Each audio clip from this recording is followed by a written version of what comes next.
Now we can start now. Please take notice that action will be taken on the following items at the regular council meeting on Tuesday, December 12th, 2023, in the council chambers, Sparta Township Municipal Building, 65 Main Street, Sparta, New Jersey. The regular meeting is opened at 7:04 p.m. All council meetings are now live streamed and can be viewed at the following link, https://www.youtube.com/@SpartaTWP/streams. Adequate notice of this meeting was provided to the public and to the press on June 14, 2023 by delivering to the press and posting on the township website a copy of the notice. Will the clerk please call the roll? Councilman Blumetti. Here. Deputy Mayor Clark. Here. Councilwoman Quinn. Here. Mayor Chiarello. I'm here. Will everybody please join me in saluting our flag? I pledge Pledge allegiance to the flag of the United States of America and to the republic for which it stands, one nation, under God, indivisible, with liberty and justice for all.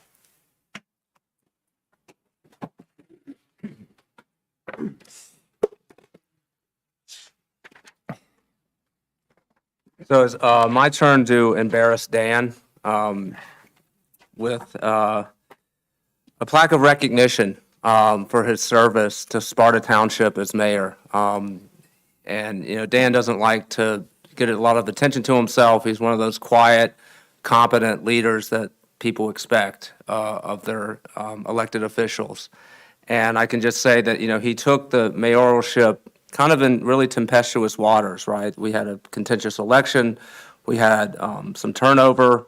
He had to see the hiring of a new town manager, the bringing on of an additional engineer, and also a lot of other changes that were going on at the time. And he's done that with real steadiness, with, you know, foresight.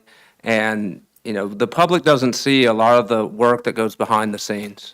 A lot of the having to read, he's reading everything that's been given in front of him. He asks questions. He follows up with other members of council. And it really is a sense of of quiet competence that he brings. And, you know, there's a lot of the accomplishments this year are too numerous to list that he's done, but I'll just highlight a few of them.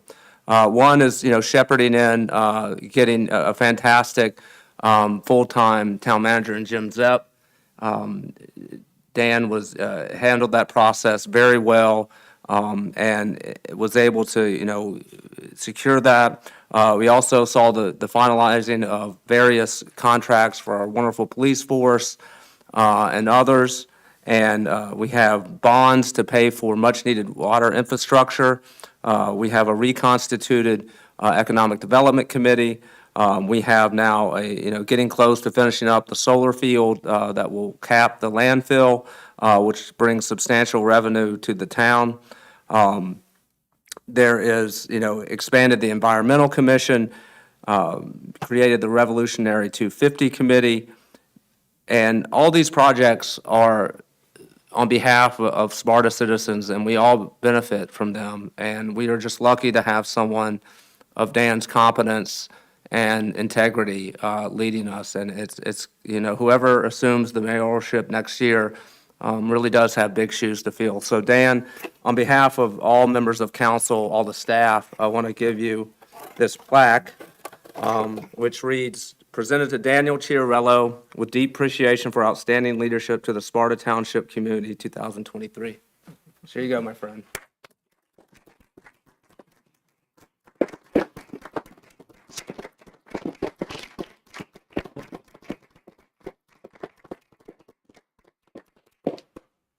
That's very cool. Thank you.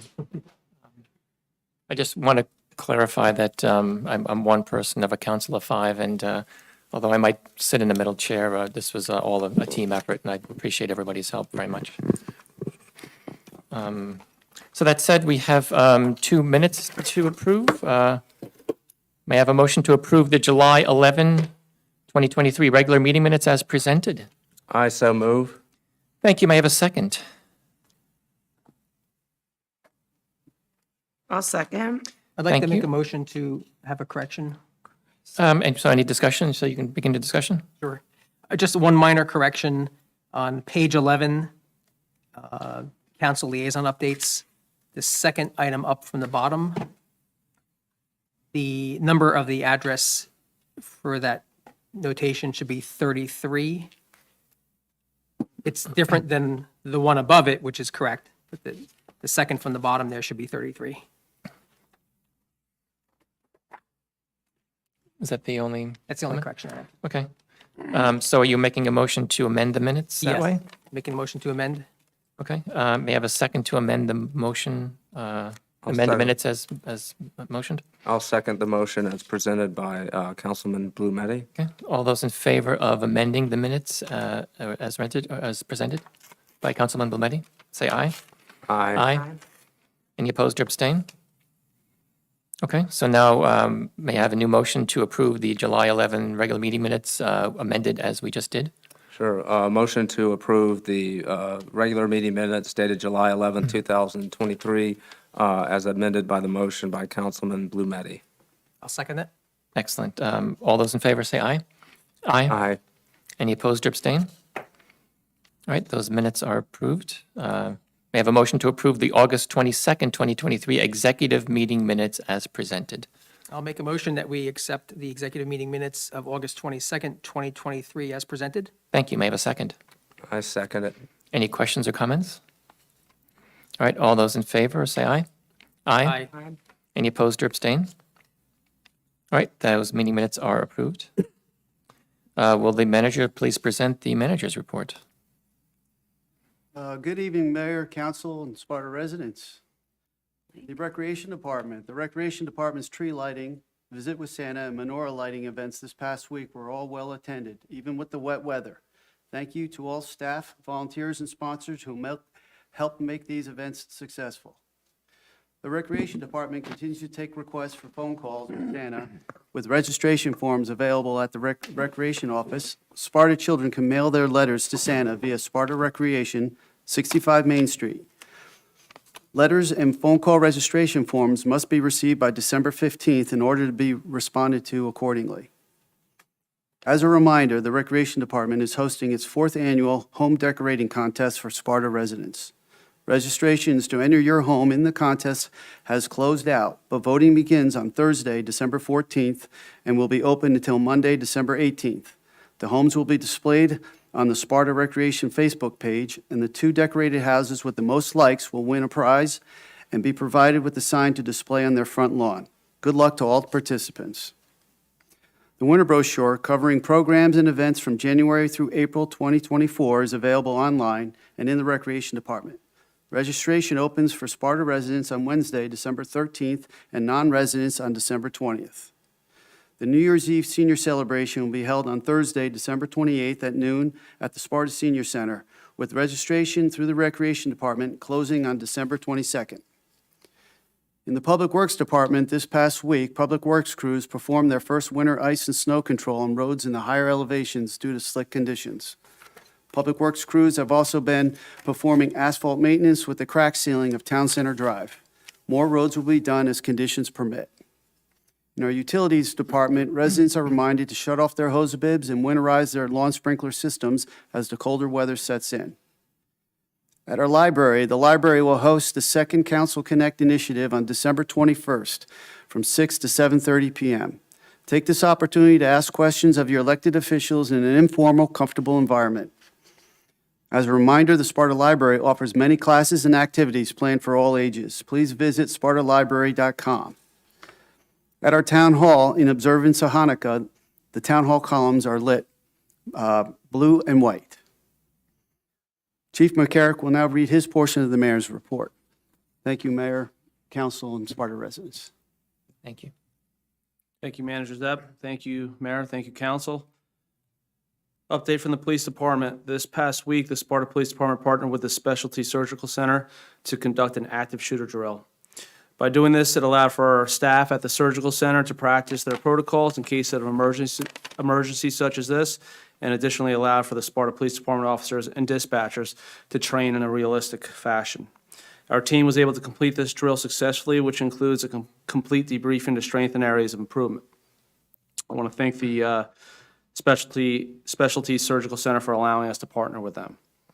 An update from OEM, the Sparta Township Emergency Operations Plan was completely reviewed and updated. Further, it was submitted to the County of Sussex and the State of New Jersey for review and approval.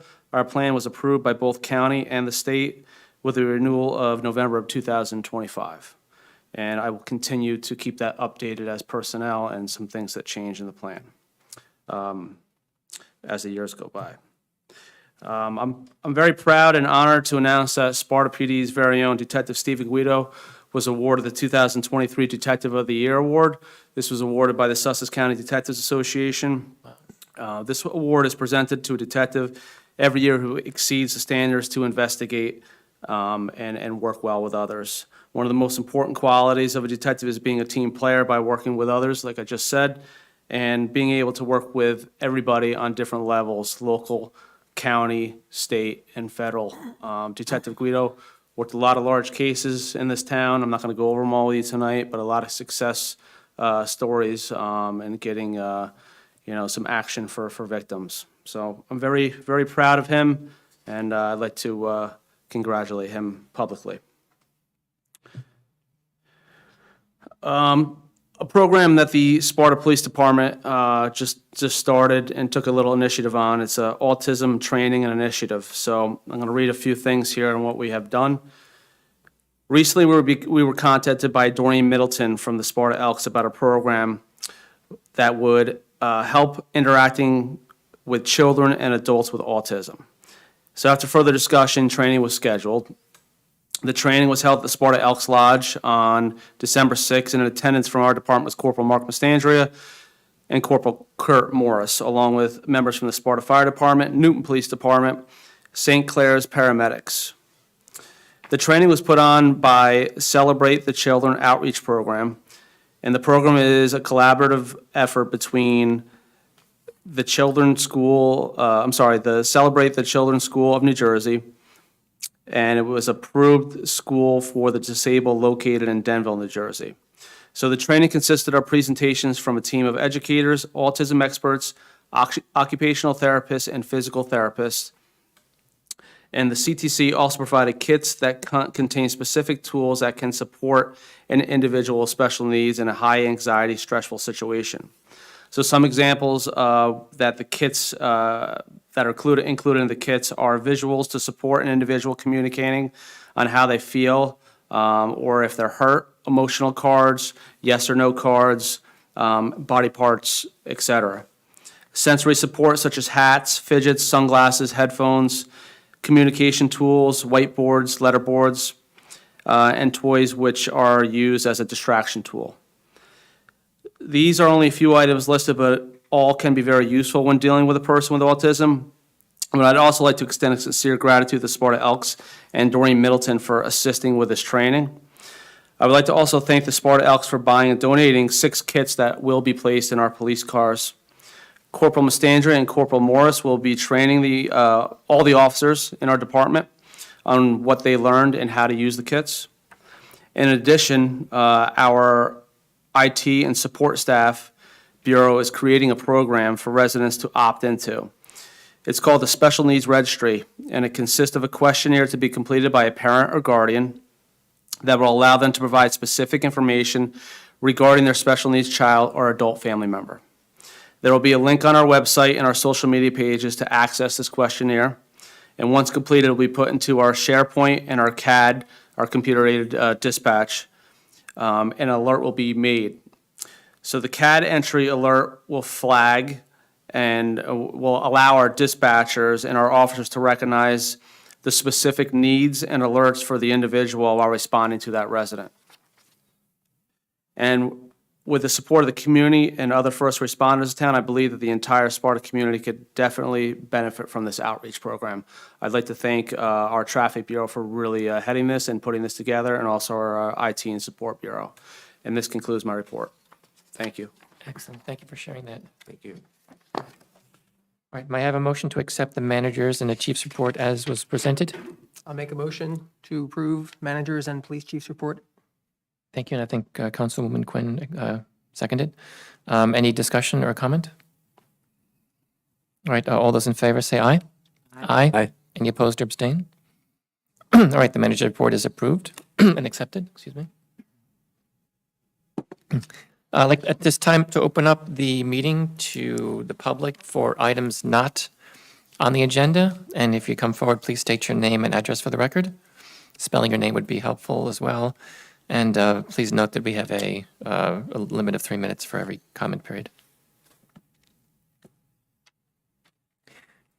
All right, seeing no one from the public come up, move on to the expenditures. Will the deputy mayor please help us pay our bills from December 12th?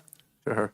I make a motion that we accept the bill list totals by fund dated December 12th, 2023, and the total amount of $1,634,345.45.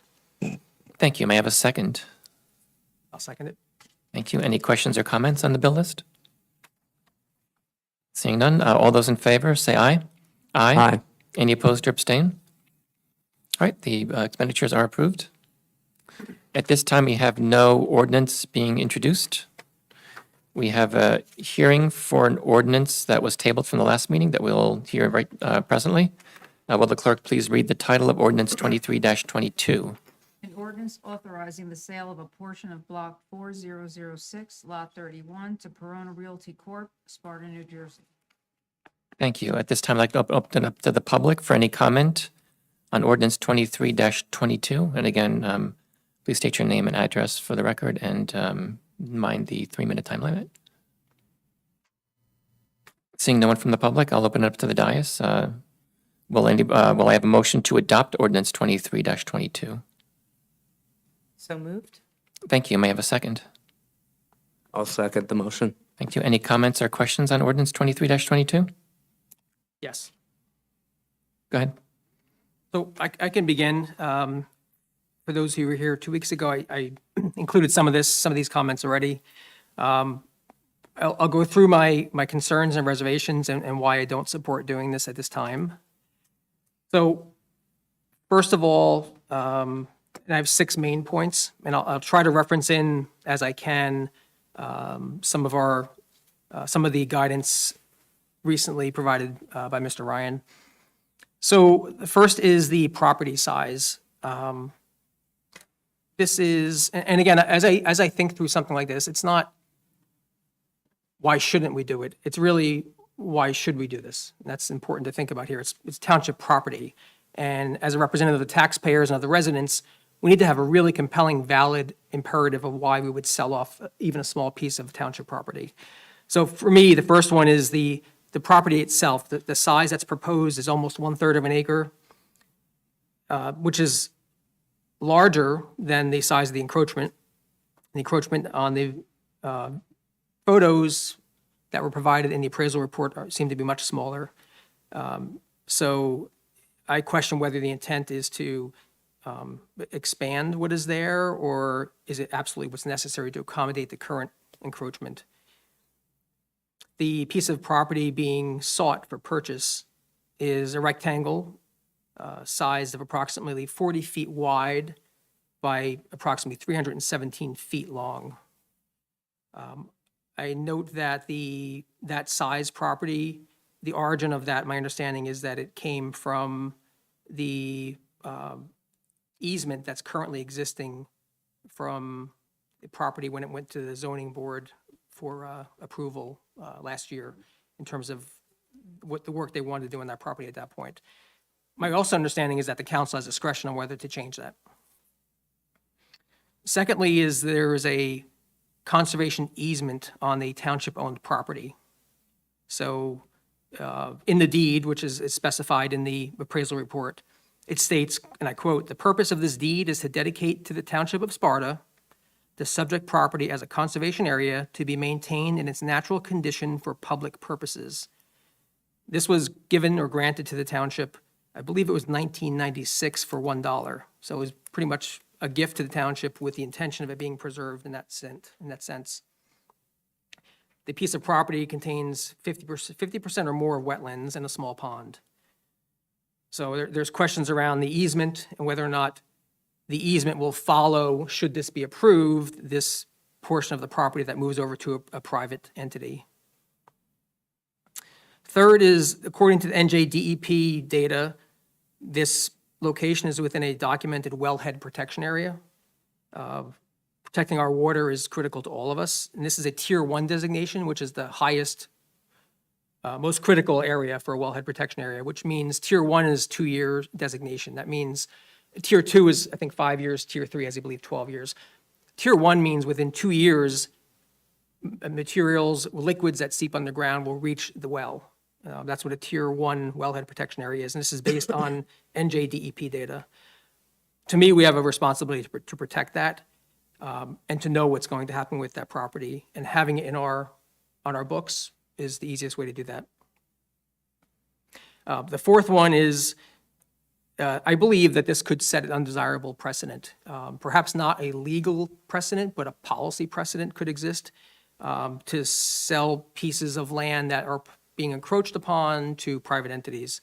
And as we heard 2 weeks ago in some of the public comments, whether it was in jest or not, some of the comments were, well, could private citizens then do this? Could other companies and other private entities encroach a little bit and then come to the township for an easement or perhaps to buy some land? It might have been a joke, but the policy precedent could be out there. And if we've done it in the past, doesn't necessarily mean we need to continue doing the same thing.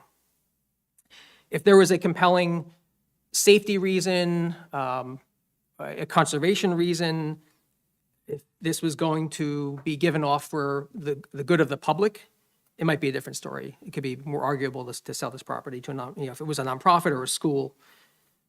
The fourth is, and this is minor maybe, but there is no financial imperative for the township. It's not like we're going to be making lots of money and helping our books greatly over the years. I mean, if we assume $200 a year, perhaps in increased tax revenue, over 20 years, it's still $4,000 only. So it's not zero, but it's not that there's this a massive financial material imperative to do this at this time. Also, the appraisal report came back at $1,700. I know today's standards are to use what the market value is in its current state, but there is a trend, actually not just in the US, throughout the world, to incorporate into property appraisals ecosystem services, which I'm not suggesting we do that now, it's probably down the road, but to value wetlands, the value of a wetlands from filtering water, the value of nature, the value of trees. So there is a concept out there that puts more value on property if they have ecosystem services. Again, I'm not suggesting we do that today, but just that concept is out there. So because that piece of property maybe can't be developed today because it's open space and it's valued at only $1,700, I think it has more value long-term to the township.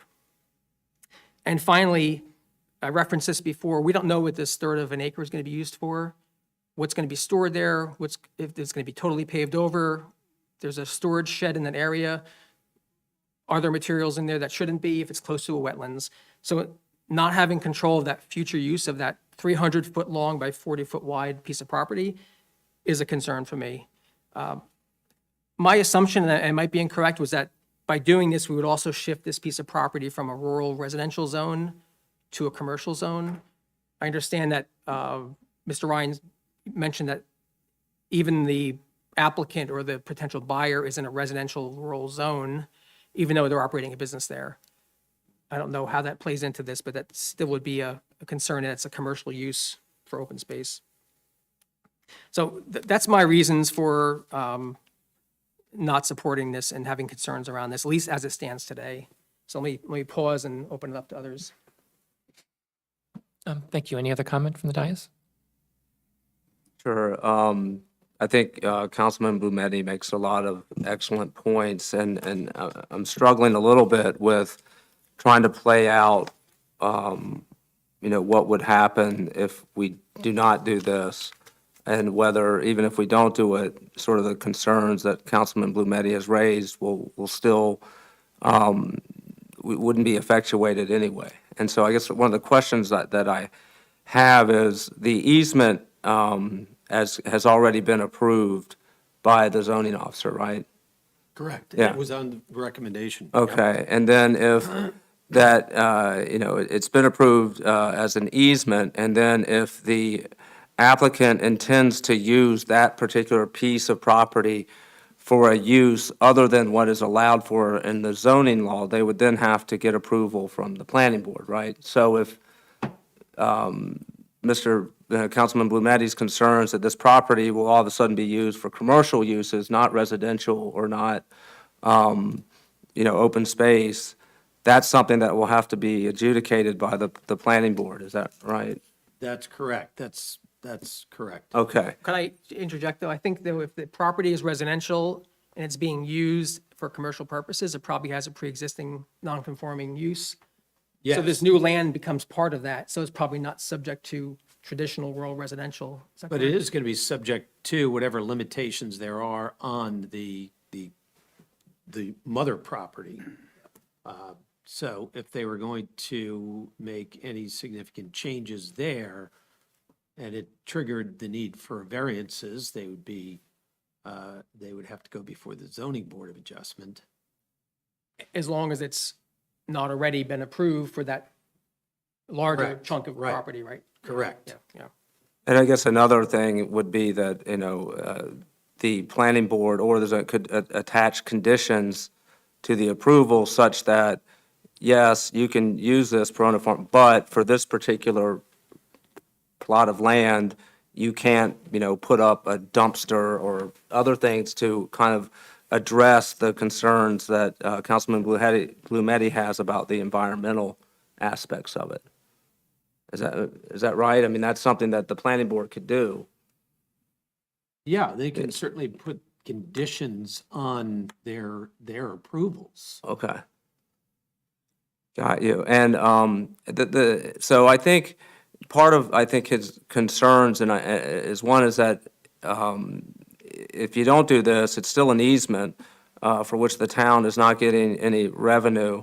And, $1 is more than zero. And so there's that need, plus the possibility of these conditions that could be attached as part of its application or part of the approval process that could address Councilman Blumetti's concerns. I think the next question I have, though, is frankly about the price. Because as I understand it, there's a purpose clause in the deed, right, that says the town will use it for the purpose of open space, but that isn't a restrictive covenant, meaning it doesn't travel with the land, meaning when we convey it to Perona Farms, they can use it as they see fit, Yeah, that's correct. In other words, the deeds could have been written more strictly, Yeah. whereby that restriction would travel with the land, but it does not under this particular deed. Is there anything that stops us in the deed that we then convey to Perona, turning that purpose clause into a restrictive covenant? No. Okay. And so one option, I think, to address that would be to put we'll convey that to you, but the restrictive covenant, and then it would be then on Perona Farms to either accept that, and if they do, they can then later, I guess, if they don't like that, they can move to try to extinguish the restrictive covenant. That would be an option open to them, I guess, right? Correct. Okay. Which would also require them to incur probably significant costs to do so. Yeah, so if that restriction was going to be incorporated into the deed, that was going to be utilized to transfer title of the property to Perona Realty, yeah, we can put that in the deed, and it would be up to them if they want to accept it or step out of the deal. Yeah, and so, by virtue of the deed as currently constructed, it doesn't include that. And so, in a sense, that that price that they're paying, in some respects reflects, does that reflect that we are foregoing giving them a restrictive covenant? Do you know? Yeah, I didn't see that in the appraisal report. So, and first of all, let me be clear. Yeah. There is no contract at the moment. Yeah. So, depending upon what the council chooses to do this evening, that will determine what the final contract is going to look like. But, the ordinance that is on for hearing and a vote this evening simply authorizes the sale of the property contingent upon a contract between the parties. Yeah, because I mean, just sort of, so the public understands my thinking here, which is, look, it's in the interest of taxpayers to get the highest price possible that the market will bear. Why is that? Because it's public property, and that property, whatever value we target that at, that then becomes the assessed tax price, right? That whatever price we sell it at then becomes the price for which taxes are then generated year after year after year. So theoretically, the higher the price, the more tax revenue. So it's in the township's interest to get the highest possible price it can.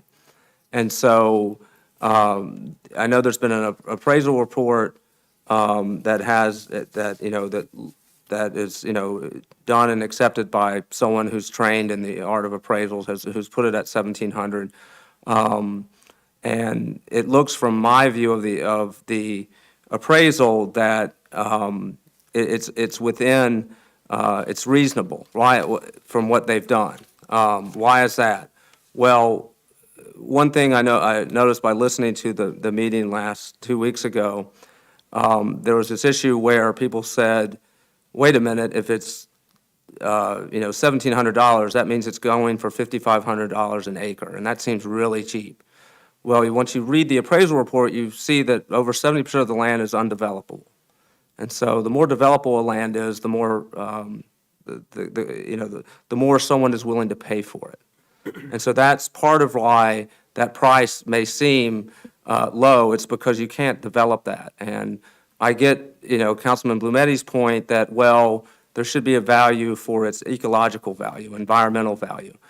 But unfortunately, we don't yet, that ecological value is not something that the appraiser can take into account. And so it doesn't reflect that, nor does it need to at this time. That's something probably that, that the appraisal can do, and probably petition the state to pass a law to allow it.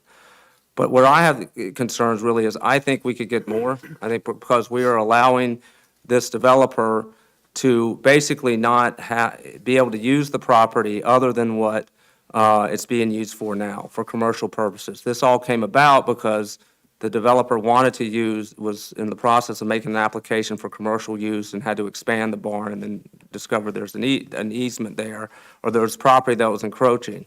And so the fact that we value it probably less than the buyer, that's just the way the market works. If you have a buyer who's willing to pay more, then you should probably try to get what the buyer is willing to pay, not necessarily what you value it at. And so my view of it is, I think the buyer may be willing to pay more, and particularly if there's a restrictive covenant that will go with it, that we have the possibility of doing. So where I end up in all this is that I think that I would approve it subject to the contract reflecting the restrictive covenant, that the conveyed property be used for open space and not for any kind of commercial use. So it's a long way to get there, but I wanted the public just to see my thinking on it, to be transparent about it. Well, if I can ask a question about that last point, currently, there is a part of a driveway on it. So with what you just suggested, being only used for conservation use, does that mean the driveway comes up? I think that would render the whole thing moot then.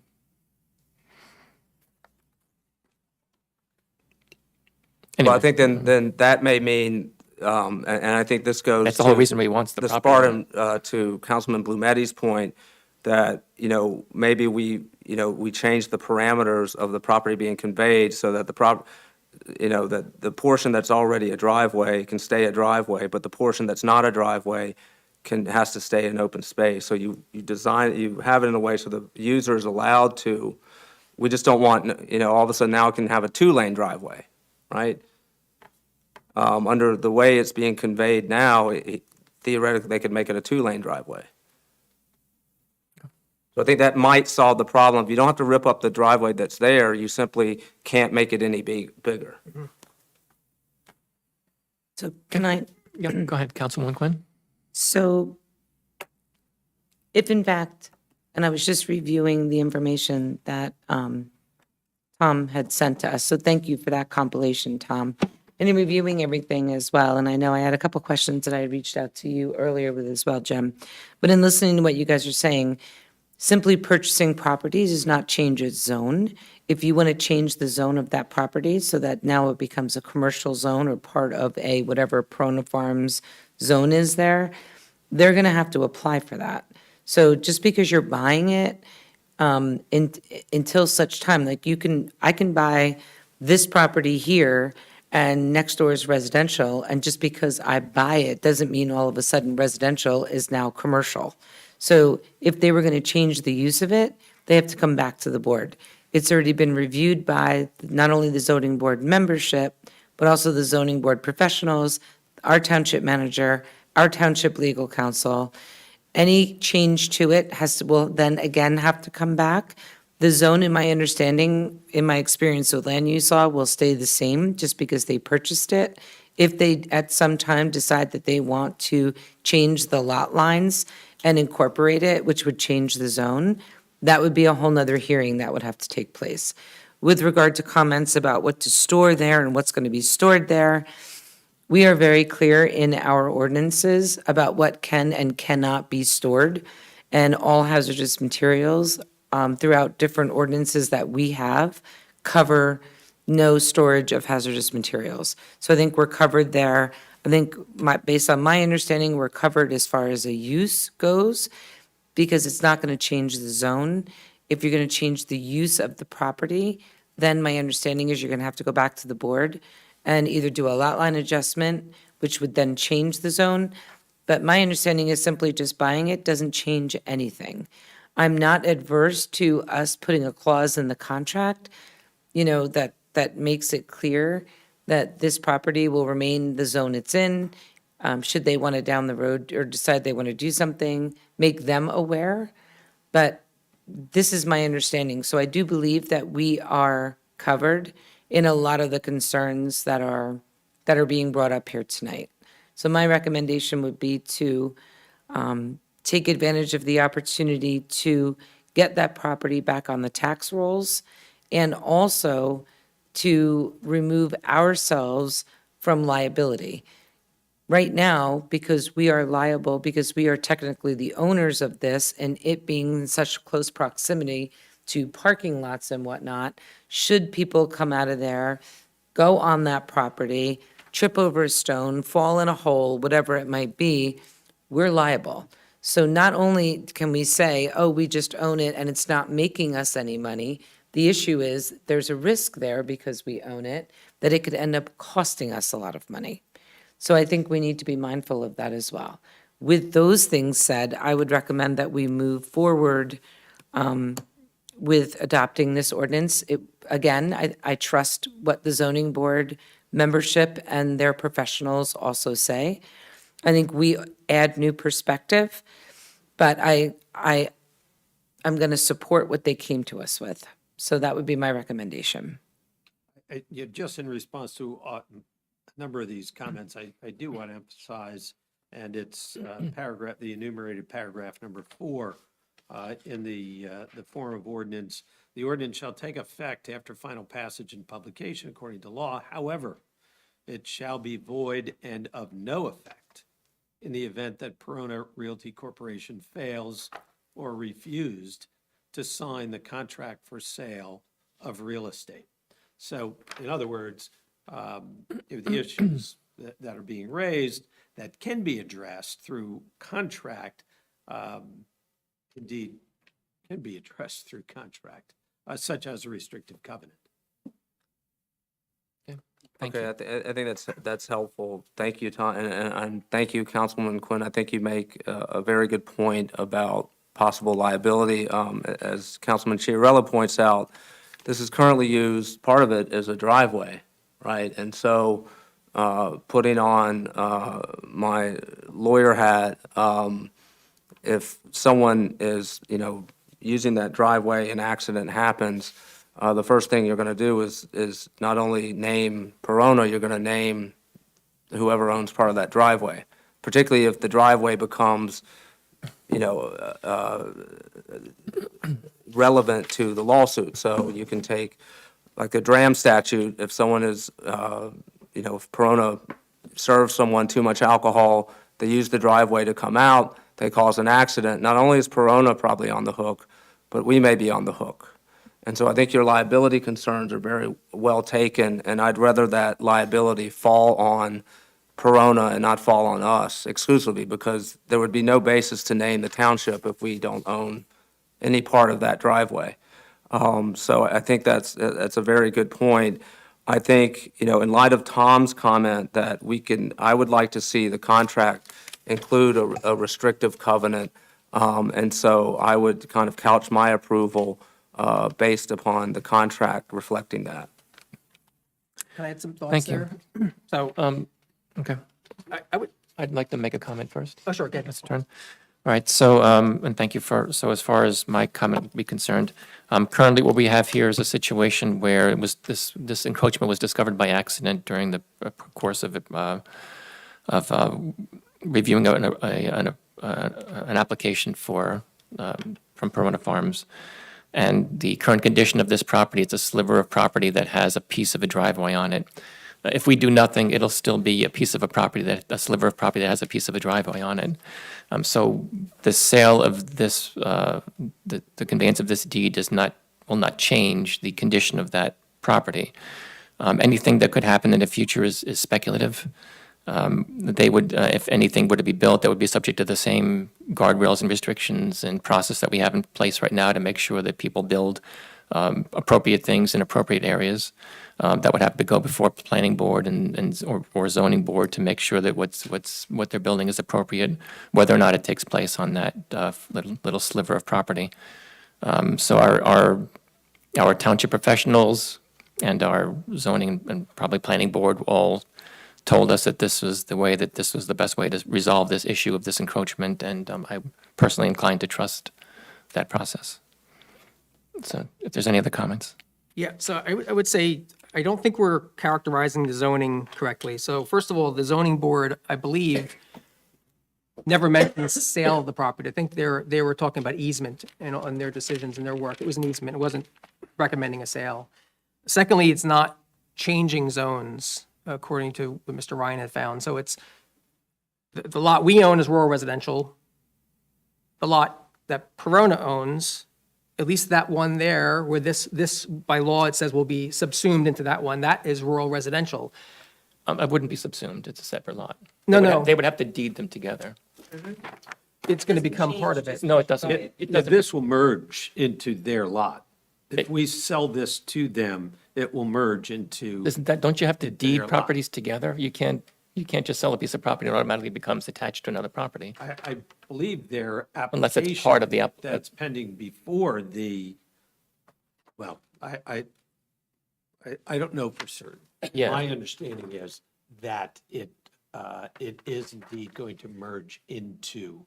But that would be separate from discussion at hand. Discussion at hand would just transferring That would the be- property. So whether or not they intend to deed those two properties together is, we don't know. This ordinance says in 3B, the property shall become, upon closing of title, the property shall become part of and shall be merged with Perona Realty Corp's existing property located at That's 70 interesting. I Perona don't know if you Road. can do that.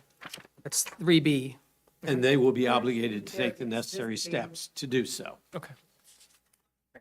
So they're already on a residential rural lot, and they have a banquet facility, they have commercial use, they have lots of stuff going on. So there already is a lots of pre-existing conditions there for that use, even though originally it was, they have all those approvals already. So the planning or zoning board won't have as much jurisdiction or control if that use is already there and they're doing a commercial operation on a residential lot. It's not like someone with a homeowner coming and saying, I want to start a banquet hall on my residential lot.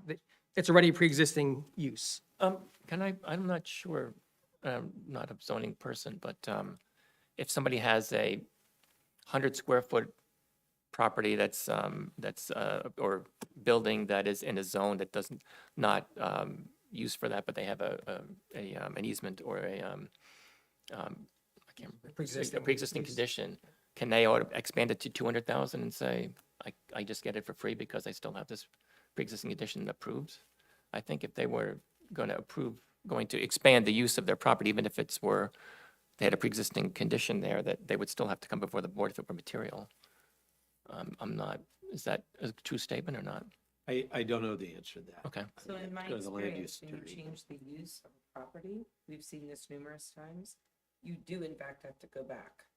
You have to go back again, and you have to actually say what the actual intended use will be. I think the question is expanding the use. I mean, like, I'm allowed to build a house on my property, and it's a 2-story house. I can't automatically make it a 4-story house, or can I, or a 10-story house, without going through a zoning No, review? I think there's, just because it's still a house, I think there's still some restrictions. Yeah, my point wasn't that we're not going to come back, it's that the control, the jurisdiction is limited compared to what it would be if it's purely a residential use and a request is coming in. Because this has been their operational, the situation's a little different.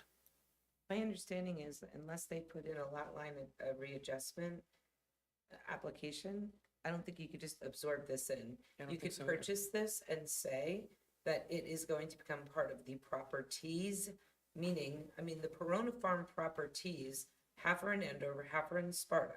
So when I read that, my understanding was this will become part of Perona Farm's property, meaning a collection of different properties there. But for property, in my experience, again, to become, if you're going to extend or change the lot lines of these properties and make it one, you have to put an application in for a lot line adjustment. And that's a whole separate hearing that happens not at the zoning board, that happens at the planning board. That was my next Unless you want to question. change the use of what is permitted in the zone it is already in. So again, just because you buy this property, it doesn't mean that the zone it is in is going to change. You're buying a property and adding it to an overall collection of properties, but until such time as they come in with a lot line adjustment, it's my understanding and experience that it is not going to change that unless they put in another request. I believe their objective is to merge the property in with Block 4006, Lot 14. So is that So the they'll application? take that the they put in, a necessary lot steps line to do so. adjustment? Did they actually file that paperwork to be a lot line I adjustment? Don't know that for a fact. But it as says- to where they are. So in it the sounds to me like process. this is happening in stages, Correct. and before they can even entertain putting in that thing, they want to make sure that they own the property. Correct. So I would then make a motion that we move forward with the guidelines that, that we have all verbalized, that Mr. Clark was speaking of as well, that say, this is gonna be the use of this property, you can buy it, but this is the use of it. If you wanna do anything else, we're reminding you, you have to come back. I am very concerned about this and its proximity, to an existing driveway, that we are running a risk every time there's an event over there. And I really am very concerned about that, more so than I am. I think we can address the concern of securing the property if you put it into the contract. So I would say, with that said, I make a motion that we adopt with the protection in the contract. Can I ask a question here? So we keep saying driveway. This is not a traditional driveway. This is a sliver of an arced paved area that goes to the back of the building where there's a shed and something else. So this is not a traditional driveway with cars parking there and people coming out at night and getting in a park. The parking is all in a different area if you look at the maps. And secondly, don't we have, if we're giving someone an easement, don't we require insurance? I mean, if they're allowed to use the land, something happens on that land, isn't there insurance requirements for this? Like, I don't get the whole insurance liability thing. Like, well, then let's not give them an easement. I mean, if we're gonna let someone use our land, isn't there insurance, liability insurance, umbrella insurance? There'd be insurance on the part of both parties. So they would have insurance, we would have insurance. So it would be covered, it would be addressed in Is it policies. incremental to what we're already paying for our insurance policies for umbrella coverage, or, I mean, is there a really dramatic? Financially speaking? Yeah, I don't know. Sam would, I would think yeah. not, but I'm just thinking, if the easement is that much of a risk to us, then we should evaluate all the easements we have throughout the township and make sure that we're not, have this massive and, liability threat, right? I mean, so I don't see a huge concern about liability insurance for this piece of land as being a reason to sell it. Because we have, am I missing something on that piece? Like, It's not the cost of the insurance, it would be the cost of the lawsuit of something happening on property that we technically own. Yeah, just because you have insurance That's doesn't mean gonna you're be the immune from a cost. lawsuit. I mean, the insurance, minuscule. I mean, we'd pay the insurance one way or the other, Right. but obviously it, the more property we have, the assessment would be a little higher, but again, it's not the property, it's the claim. mhm. That's gonna be the costly part. for all practical purposes, I mean, if something happened on that, that easement, if it was being used as a driveway, both parties would be named in a lawsuit. Back to my to-do list for next year, then let's look at all the easements throughout the township and make sure our liability isn't dramatically at risk. I mean, we have, Right. but for tonight, I mean, that's, to me, again, not a reason to force us to sell. I think it's, Right, coming back to the ordinance now at hand, we had a motion to adopt and we had, or to approve in a second. We had some comments made. I have a question for the Attorney Ryan. We talked about having some restrictions maybe set forth in the contract. We're not voting on the contract today, are we? Correct, we're not. So will the But council, this ordinance is going to be, well, you're the relationship authorizing between this and the sale, contract? Yeah. But it will be subject to a negotiated contract. And when that contract is finished, will that come before the council for an It will approval? have to come before the council procedurally, because the council must vote to authorize the mayor to Okay. execute the contract on behalf of the township. So if we're voting today, whether or not to approve this thing with conditions to the contract, that's a separate matter. We'll deal with the contract at a later time. Correct. We'll be back with a resolution authorizing the mayor to execute the contract on behalf of the township. Right, so at that time, we can debate what's in that contract. So my point is that we don't have to debate that today. Yes, that's That's true. the second inning. It's true. Okay. can I ask a question, though, that we still haven't resolved 3C? So 3B states that the property shall become part of and merged with the current lot. 3C says that there's a requirement that Perona Realty Corp. is responsible for obtaining a subdivision of the property. I'm not understanding the sequence of the process clearly. Well, the contract's going to be, they're going to be purchasing the property, and then in terms of the merger, they are going to have to take whatever necessary steps are required to merge that, that sliver into into block 4006, lot 14. So is this stating that they'll need to come before the planning board Correct. or zoning board? In right, order to planning get the board? approval of the merger. When does that happen between the ordinance on one end, the resolution to approve a contract at the other end? Is that in between? They can't do it until they have the contract.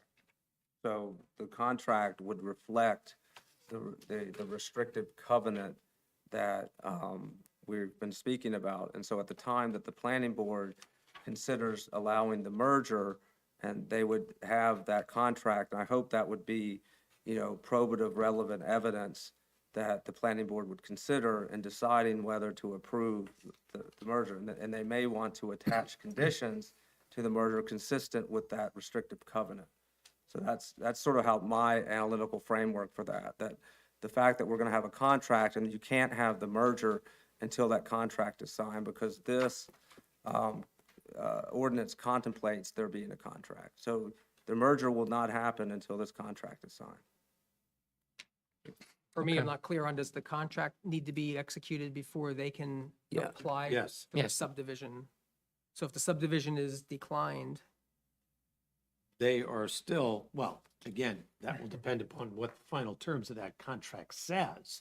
But our view is that yes, for this $1,700, they are going to be purchasing this property. And if the merger doesn't get approved, then you will indeed have what Councilwoman Quinn noted, and that's a separate little, separate property.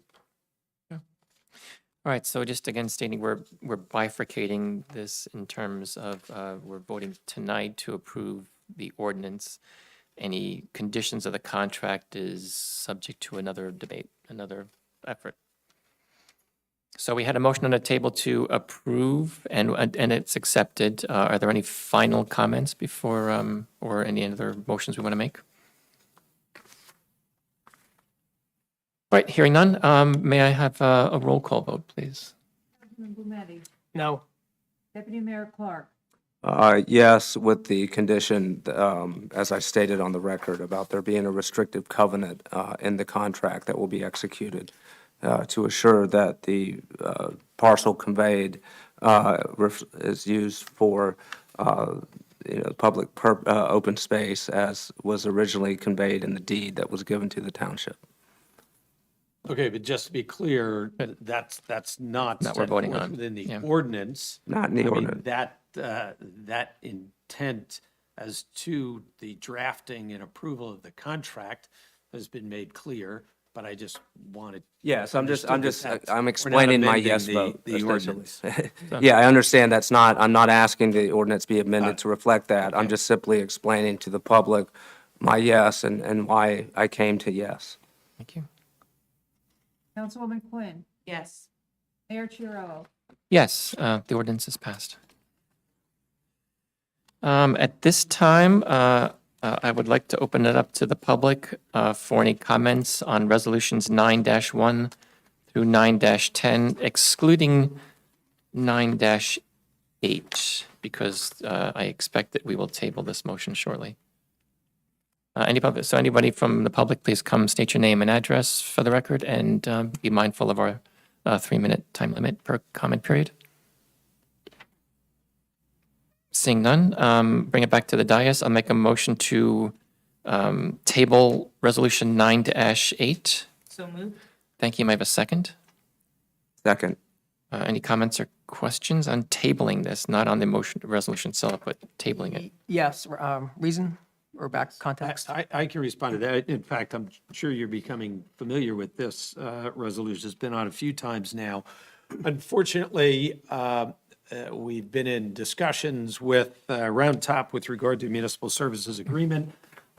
It's been provided to them. They've had it for an extended period of time. We are repeatedly expecting it to be returned to us, and it simply is not. Again, at this point, we don't know whether they have the same attorney or not.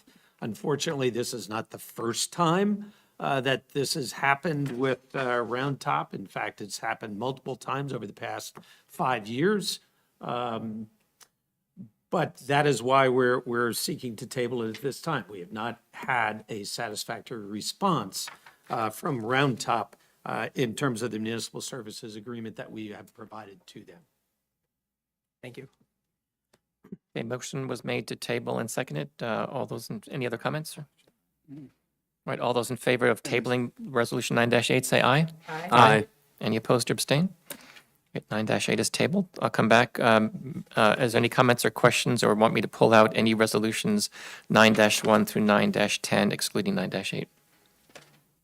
Can you please carve out 3, 4, 5, and 10? 3, 4, 5, and 10.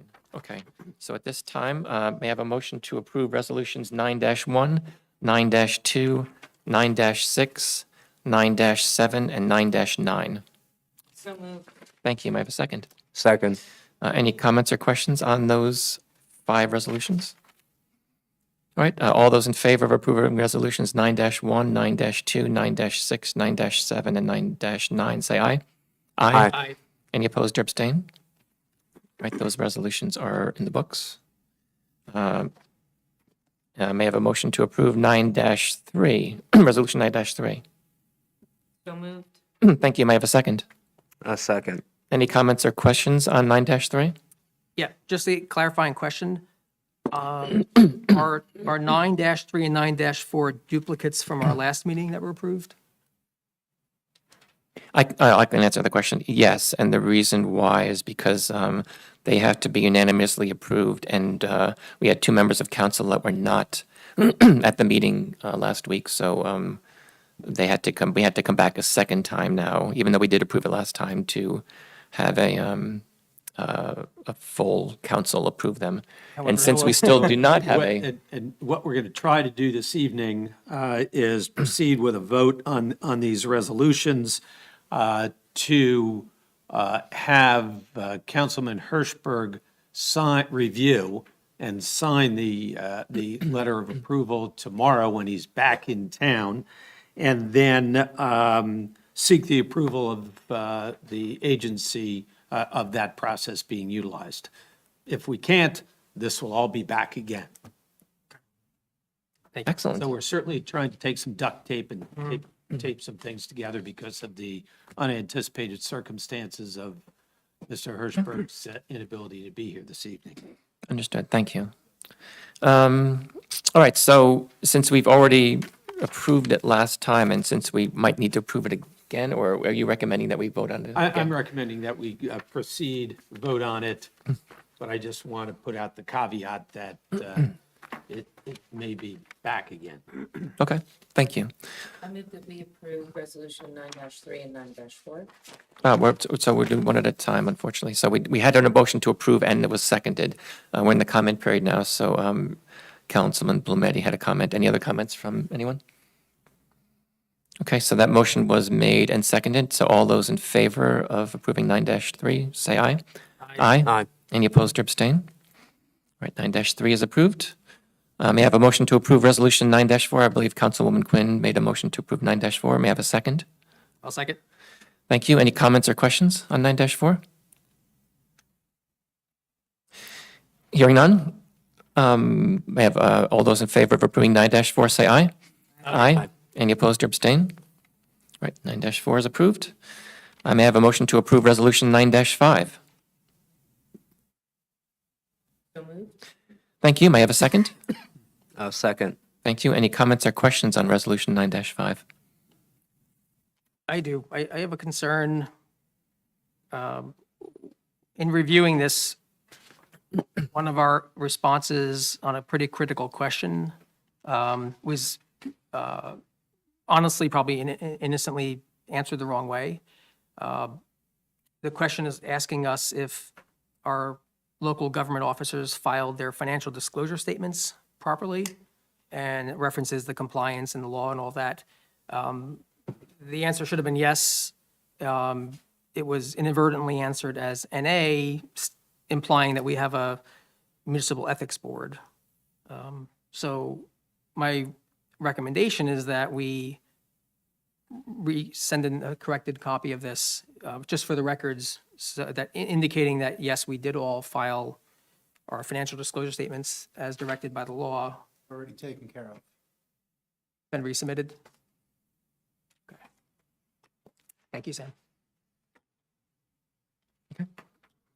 Any other comments on 9-5? I think in light of, Councilman Blumetti points out a very important, just oversight, but it's one that I think probably council is particularly attuned to. We don't want to have any interpretation that one could get that we haven't filed our financial disclosure forms, and someone reading that could make that assumption, but now that it's been corrected, I think that alleviates that concern. So that takes away my, because I shared Councilman Blumetti's initial objection to that. So in light of the correction by Mr. Rome, I'm okay with approving this resolution. Thank you. Any other comments on 9-5? All right, all those in favor of approving 9-5, say aye. Aye. Aye. Any opposed or abstain? 9-5 is approved. All right, resolution, may I have a motion to approve Resolution 9-10? So moved. Thank you. May I have a second? Second? Thank you. Any comments or questions on 9-10? Just a question. First, let me say I hold Dory in very high regards. This has nothing to do with Dory. I just wanted to understand the timing of appointing this now. I'm just not familiar with the process about how often we appoint a municipal housing liaison and if this will carry us towards the next 2025 cycle of the new requirements or if it's separate. It's done annually, the Annually. appointment of the liaison. And also, there was a change in personnel. So now that Dory is there, she needs to be named in that position. Correct? Correct. And we'll be doing it again next year. And we'll do it again. But Okay. We're because, going to do it again next year, so. right, well, we had to change in personnel, which is why this needs to go in now to name Dory. Yeah, yep. Great. Getting compliant. Thank you. Good choice. Excellent. Any other comments on 9-10? Right, all those in favor of approving 9-10, say aye. Aye. Any opposed or abstain? 9-10 is in the books. Council liaison updates. I will start with Councilwoman Quinn. Any liaison updates to share? On the senior advisory committee, they're going to have their next meeting next week on the 20th. And Celeste Luciano from the planning board is going to be attending that meeting to provide them with an overview of what the planning board is and some current things that are going on the planning board. Our final health meeting was held, and I just wanted to thank everyone. Also, thanks to Steve, who again did a great job of really reviewing all of the reports and serving as our advocate for Sparta Township to the county health department. With regard to the rec advisory committee, as we mentioned before, Jean now has everything that she needs to be able to put together the capital plan and all of the different initiatives for the council and the manager to review. So I just wanted to really thank them again. The rec advisory committee does a lot of work. Obviously, I mean, the Parks and Recreation Advisory Committee does a lot with the Parks and Recs Department throughout the entire year. In addition to attending meetings every other month, they're also all volunteering at all the different events. And really, through the volunteer efforts, that's what's really needed to support our rec department, our parks department, and bringing all these initiatives to the community. So in looking back across the year of 2023 and many before then, so to really thank them for everything. Big news on the front of the Municipal Alliance. So as Chief mentioned, we are super proud. Marie Morrow was recognized today. We were all on the conference call, the manager, the chief, myself, and of course, Marie. This was the New Jersey GADCA, and it was very nice to see Marie. She was so well deserving of all of it. Be recognized at that level. Tomorrow evening, she'll be recognized at the commissioners' meeting. We were supposed to do that in November, but because of illness, we had to cancel it. So again, we will be celebrating her accomplishments tomorrow night at the commissioners' meeting in Newton at 6 o'clock p.m. So just wanted to share that. Salute 07871. Just want to remind everybody, please, please, please, if you would like to order a banner for a serviceman or woman that is living in Sparta or was living in Sparta Township, please get your order in by January 30th, because we put the orders in March 1st, but we use the month of February to send out emails, get the pictures, make sure that we have all the different bits and pieces that we need to get that order placed by March 1st. So with that said, the Salute 07871 committee will be accepting applications for banners up through January 30th. Also, if anyone is interested in supporting the Salute 07871 Hometown Hero Initiative, donations can be made at the VFW. We're hoping to have a fundraiser in 2024, but if you'd like to make a contribution, you could do so to the VFW. Lastly, I would like to just congratulate Wharton Mayor William Chedwigan. He is going to be the new NJLM, New Jersey League of Municipalities president in 2024. And also like to convey our appreciation to Mike Serra, who is the 2023 president, and he'll be stepping down at the end of December. So with that said, that completes my committee reports. Excellent, thank you. Deputy Mayor Clark? Thank you. First, to pick up on Councilwoman Quinn's about the Recreation Committee, we are very fortunate to have the people on that committee that we do. I'm very excited about the, capital plan that will be submitted by the Rec Committee, which will include things that are not only of immediate and, use for the town, but also looking, maybe even a few years ahead. And excited about being able to figure out what those things are and then get working on them. The second is there was a meeting with as a liaison with the Lake Mohawk Country Club. And so it was really they now have a new manager, and and they have a new board of trustees president. So it was really to get to know you, but also a very candid conversation. Only speaking for myself, I think I recognize Lake Mohawk as a big, economic engine for this township, both in the amount of people that live there, the assessed value of the property and the taxes that they provide, as well as sort of an economic nerve center at White Deer Plaza. And so they sort of stand apart, at least in my mind, for a lot of other HOAs that exist in the township. And I think that I look forward to working with them and, coming and putting our heads together for issues that LMCC is grappling with. They have a lot of big projects coming up, and the extent that, if there is a way to help them, within the law, then I think those areas should be explored. But again, that was a very productive meeting, and look forward to meeting with them. And any other, this isn't really an update, but while we're giving shout outs to various people, I will give a shout out to one of my former colleagues at the Board of Elections, Carolyn McGee, who is stepping down. She has served, I think, over a decade. And, I spoke about, these kind of quiet, competent people that we have in various, public service positions. And she is one of them. When I got there, she was my go-to person about understanding the election law, all the various requirements.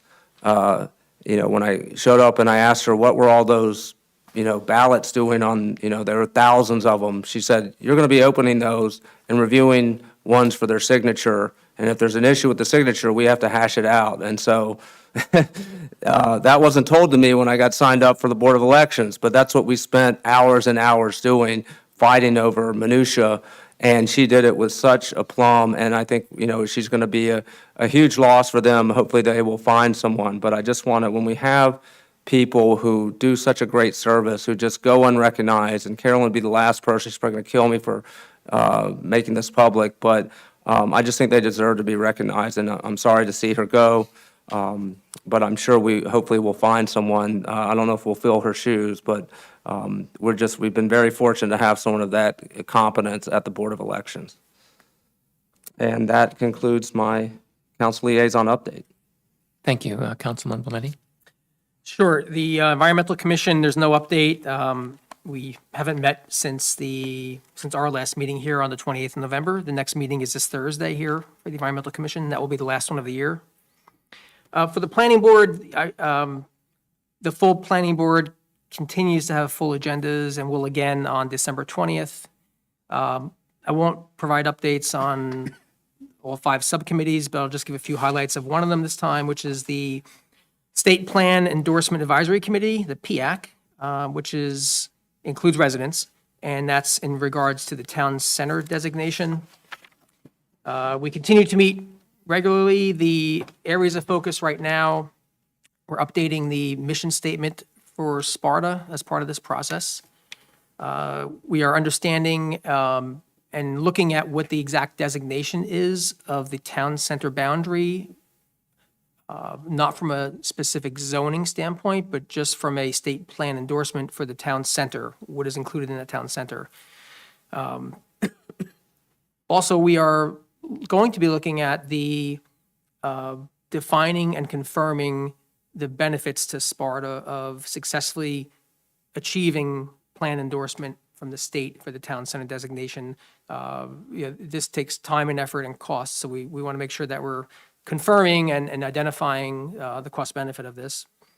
And finally, some folks went to the December 4th Sussex County Planning Board meeting where the state plan development, the state presented their update to the plan development and redevelopment outline. So we're going to be reviewing some of those and seeing if there's any implications on our town center and on this whole process for PIAC. So that concludes the update. Thank you. I have a couple things. I want to mention a couple things. One is that I'll mention last week, Councilwoman Quinn and I attended the mayor's reception and economic development symposium at the Lake Moore Country Club. It was always fun, and I would like to congratulate Mayor Burrell from Vernon for being selected Mayor of the Year by the Chamber of Commerce. We did attend the menorah lighting. Deputy Mayor Clark and I attended the menorah lighting a couple days ago. That was always fun.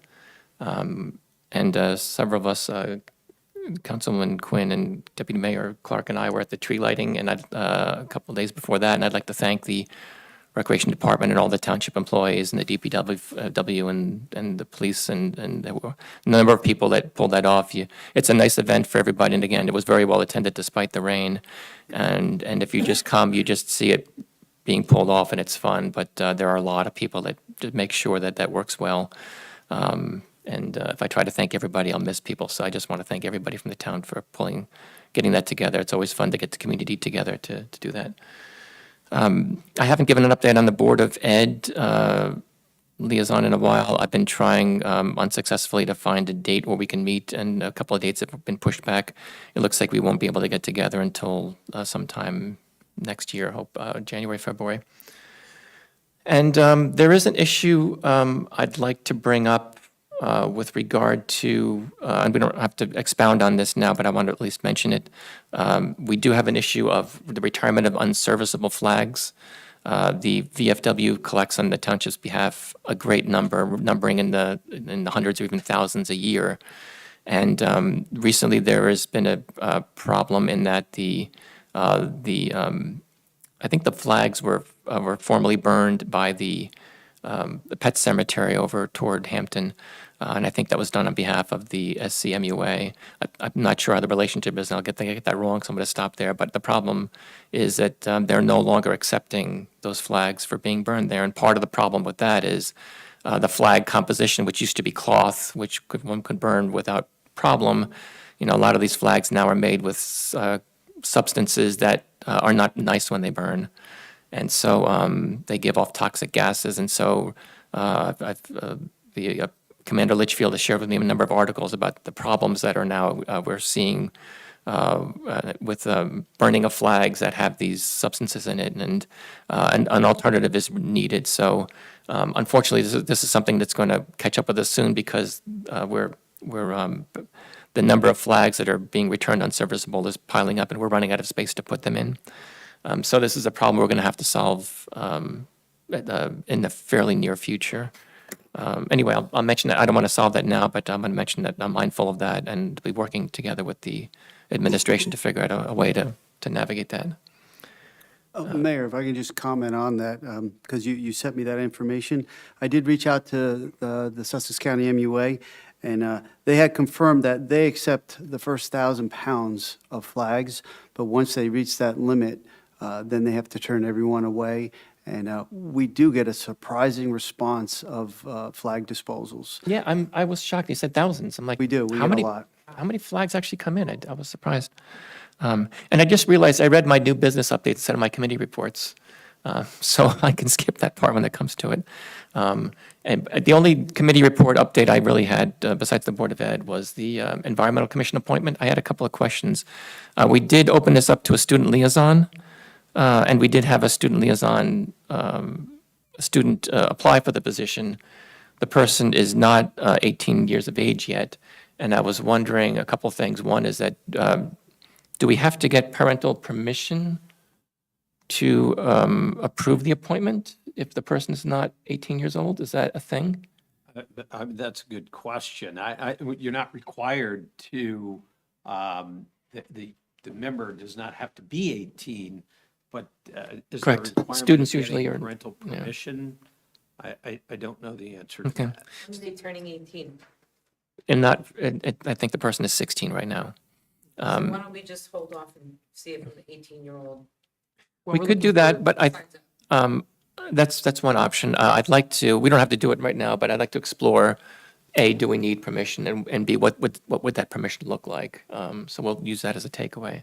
I would just add, though, about the age, I think the intent was to have either juniors or seniors do this, and if we hold off until we have a senior who happens to be 18, we're probably not going to have them for a chunk of, a year or even 9 months. Alternate member or? No, this is a full, alternate. we approved Yeah. So putting they're not students. voting? No, they're not voting. No. No, this is just for experience and Because the perspective. other thing is, I would definitely not put them on, and I think you have to be 18 to be a voting member. I'm not. Actually, no, positive, not in the environmental commission. But no. I would want to protect any student serving on a board, especially seeing litigation right now. So I would just want to make sure that we, as the governing body, are very mindful of protecting these students. So maybe, I think if we're putting them on as an alternative member, I think that's a term used for voting members, because if you don't have a quorum, No, it wouldn't be an alternative member, but I So- see your point. I think maybe we need to come up with a different name for that to make it very clear that, and protect whatever students that might be on whatever board that might be, that they are, serving as a student liaison or whatever that term is. I would say that it be totally separate and apart from either alternate or member. Yep. Just my two. It is, I misspoke, is sorry, right now. Chris. It's not an alternate as in capital A, it's a student liaison, that's the title of It's a it. ceremonial Let's just position. make sure Yeah, that yeah. only dean, because we want to protect them. I think we should err on the side of caution and just get a parental Yep. permission. I mean, if they're 16 or 17, why not? It Know what I'm can't hurt saying? us. But yeah, Regardless of that, any of these students that we have on the boards that aren't voting, I think they need to be protected and called something totally different than a member of the board, so that it is very clear that they are a student representative on this board and not a member. That's all. So let's If I take, could just let's have these interject, and- takeaways. And Councilman Blumetti can correct me if I'm wrong. I believe the ordinance we adopted to facilitate this role actually does specify the unique role that the student plays on the commission. Okay, I So- just want to be sure, that's all. I So- just want them protected.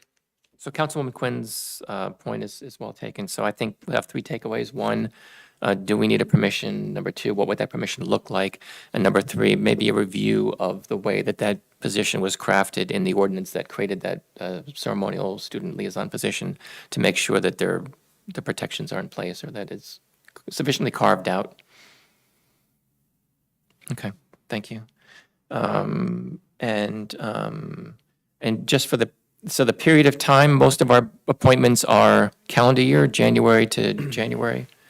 For this period, since the student liaison framework or calendar is not January to January, if we appoint somebody in January, if we appoint somebody, for example, today, would that appointment expire in a couple of weeks and then have to reappoint again? So anyway, and that would be a fourth takeaway, to figure out maybe that position should have a different cycle. And maybe we need to tweak the language of that position in the ordinance. But it's okay that we just do it in our reorg. I mean, we have to do it anyway. All professionals, everybody, I mean, anyone that has a position that's up, if their position has a timeline to it, Dan, 2 years, 3 years, whatever it is, then obviously if we appoint them now, they would go into a term of whatever that time period is, and they would not need to be recognized in the reorg. If it's yearly and we put them in right now, we're just better off to wait till January to do it now. But I'm just saying, usually these assignments have a time limit on them. And the timeline for the student position was 1 year. I remember seeing I think that there's two specifically. schools of thought too, whether it's September to June or September, or if it's January to December. That's been discussed recently too. In this case, the first time, it might be, maybe we do it January to September. We'd probably have to work that out. Well, whatever the ordinance says, is what we have to do. And so I think we need to review with the language of the ordinance to make sure that I don't we think can it get a. specified calendar date. I think it just said up to 1 year. Yeah, so I think that the language needs to be tightened. Just because the nature of this student liaison position is different than a calendar January to December appointment. And again, I apologize because I'm not smart enough to read my notes very well, for giving my new business updates already, but, so that concludes my committee report, and it also concludes my new business update. So I'll go on to Councilman Blumetti for any new business updates. Yep, I have 3. First one is, I understand that our solid waste management and recycling contract ends March 31st, 2024. So I just wanted to understand a little bit more about how the bidding process would work and the timeline for that. I'm working on that right now, Councilman, because, yeah, I became aware that we got notice that the tipping fees went up, and at the same time, you know, we get to entertain a new contract. I'm working on that now. I'm reviewing a lot of the old contract. We're reviewing options on how we can save money, what changes we can make, and we'll be discussing some of the options. There's a lot involved in this contract, whether it's a 3-year contract or 5-year contract. We really need to craft the bid to give us the most options to, you know, get the best bang for our buck for the residents when it comes to the solid waste and collections. And I know the mayor has some suggestions of some potential changes and stuff. So, but I actually started working on that today on a bunch of stuff. But because of the bidding process and the 60-day notice and all, it's going to be a priority. We're going to be jumping on that. Like I said, I'm starting right now on it, but you'll be hearing a lot more about it very soon. Okay, thanks.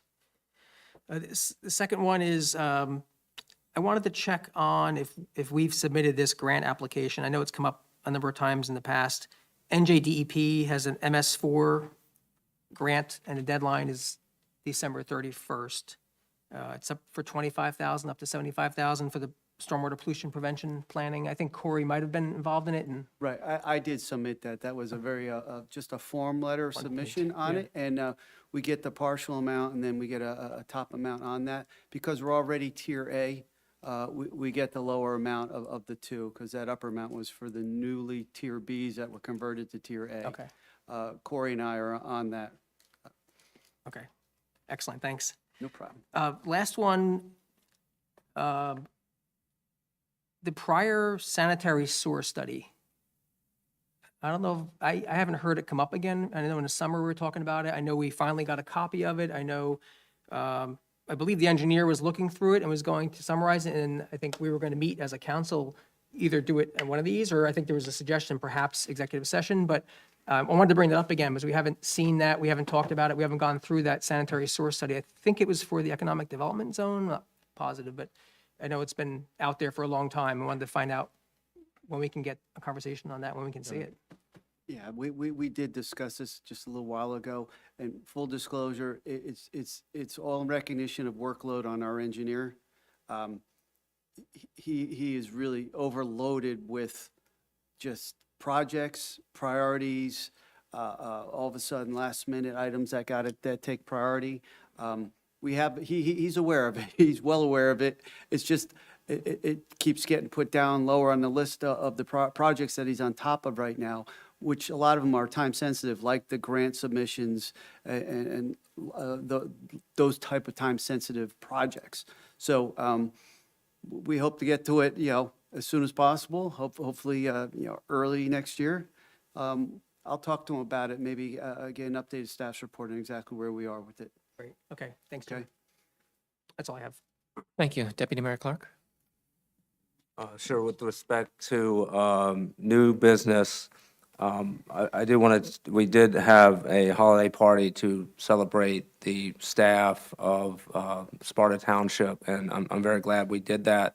I know all my council folks share that the reason why the township does as well as it does and has, the bond rating that it does, the police force that it does, are the men and women behind it. And I think it was fantastic that we were able, at least for one night, to have as many people gathered under one roof so we can share our appreciation because, like I said, they don't take the spotlight, they just do their work day in and day out.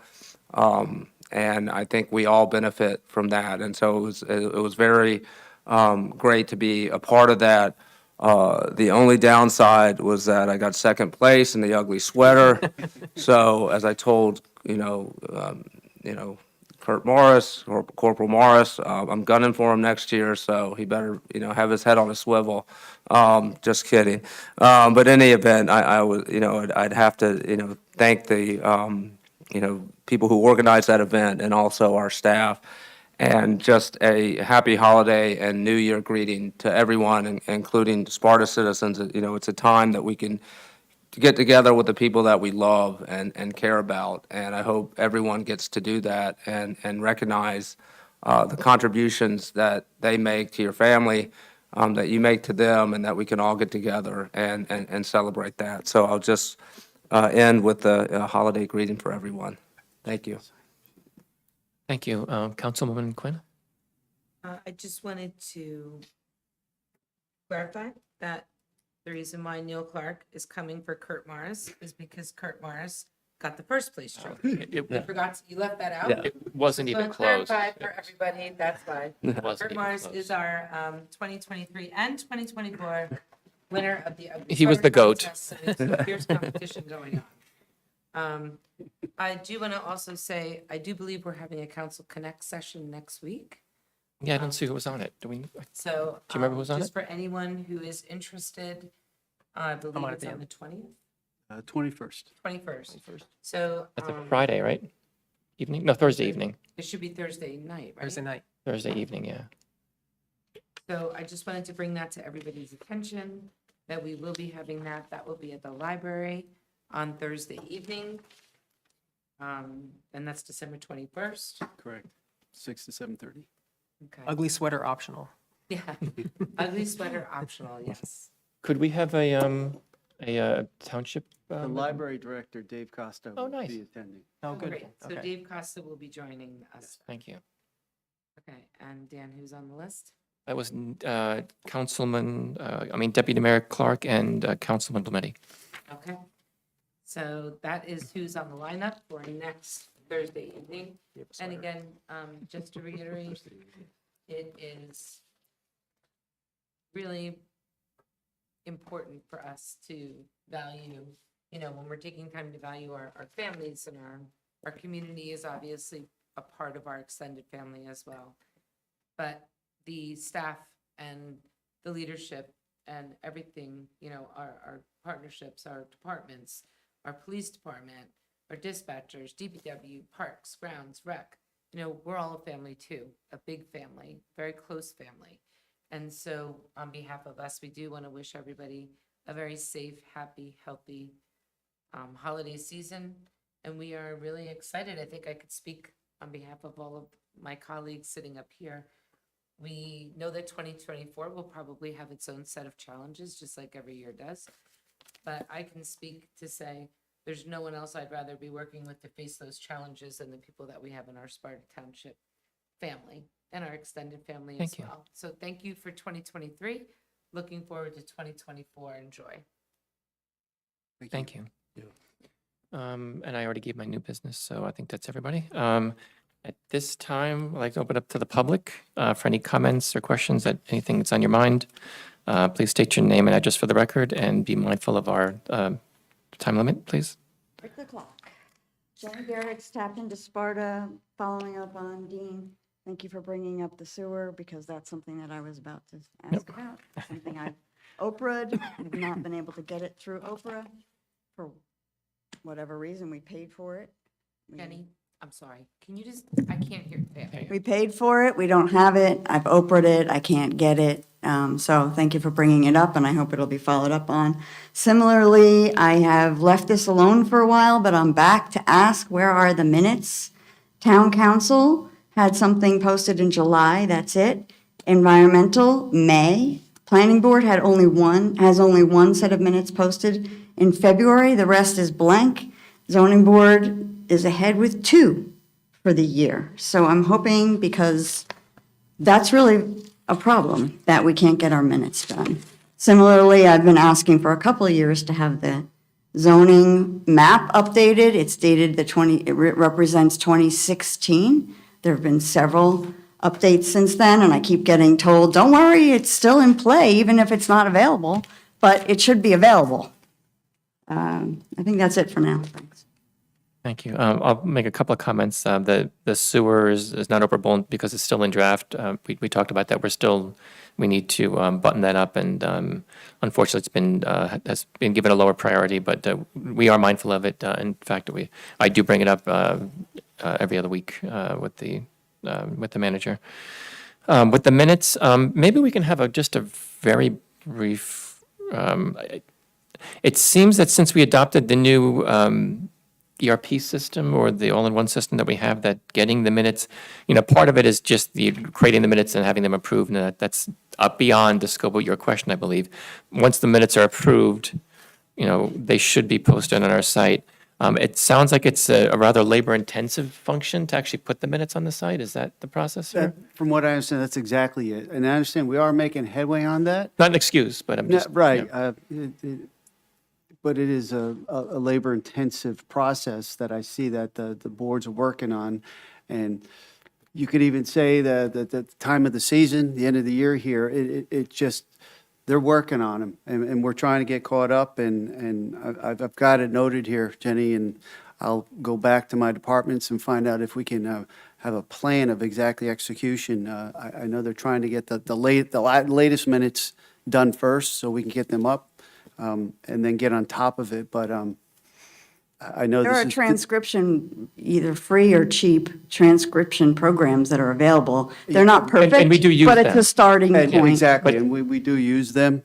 Because But that's- it's really a problem. There's no minutes available, and that's a problem. And the only other comment I wanted to ask about and suggest is, in the past, it's been a process when we have an ordinance that leans into zoning, for example, or the budget, whatever it is, the professional is usually asked to attend. So we don't have to have members guessing what's the role of, I'm not picking on you, Jim, I'm just saying, the role, usually you have the professional here from the relevant subject area to answer questions, so you don't have to sit there and guess.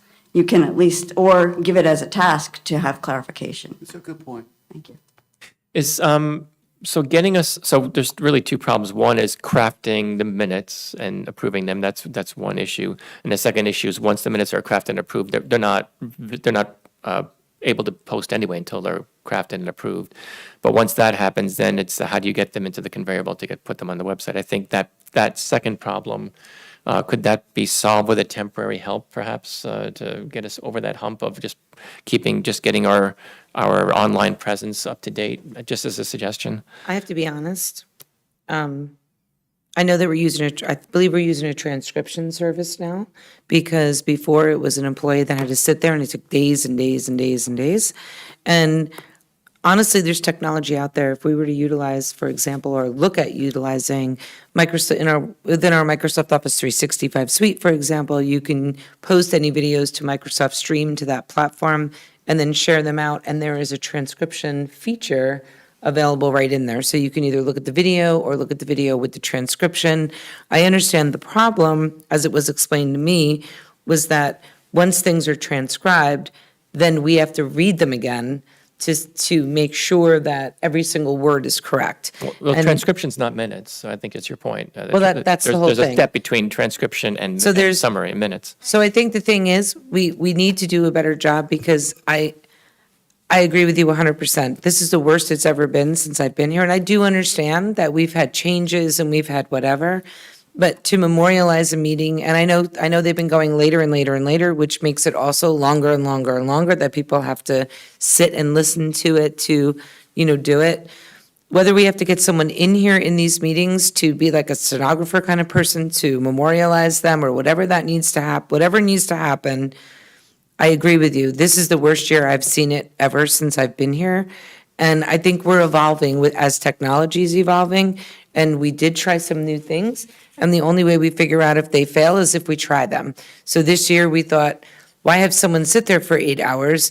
Let's get a transcription service. The problem is I've seen some of the files, they're this high because the meetings are going 6 hours long.